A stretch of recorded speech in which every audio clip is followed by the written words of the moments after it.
கடகராசி நேயர்களுக்கு இந்த வாரம் முழுவதுமே ஒரு சந்தோஷமான வாரமாக அமைகிறது. ஆயில்யம், பூசம், புனர்பூசம் இந்த நட்சத்திரக்காரர்களுக்கு இந்த வாரம் எப்படி இருக்கும் என்றால், பணப்புழக்கம் அதிகரிக்கலாம். உங்களுடைய மேல் அதிகாரிகளிடம் நல்ல ஆதரவும் அன்பையும் பெறுவீர்கள். கூட்டு தொழில் செய்பவர்களுக்கு நல்ல லாபம் பெருகும்.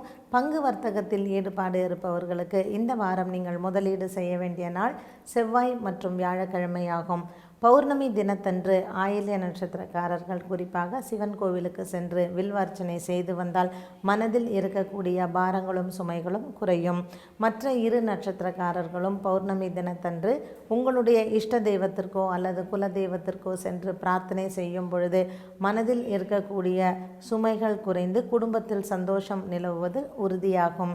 கடகராசி நேயர்கள் இந்த வாரத்தில் நீங்கள் வாரம் முழுவதுமே சந்தோஷமாக இருப்பதற்கும் பணப்புழக்கங்கள் அதிகரிப்பதற்கும் சுக்கிர பகவானுக்கு மனதில் பிரார்த்தனை செய்து கொண்டு வாரம் முழுவதுமே சுக்கிரனுக்கு சென்று விளக்கேற்றுவது சாலச் சிறந்தது. குரு பகவான் உங்களுக்கு 12ஆம் இடத்தில் இருப்பதனால் விரயங்கள் அதிகமாகும். சனி பகவான் 4ஆம் இடத்தில் இருப்பதனால் சற்று உறவினர்களிடத்திலும் நண்பர்களிடத்திலும் அவப்பெயர் வருவதற்கு வாய்ப்பு உண்டு.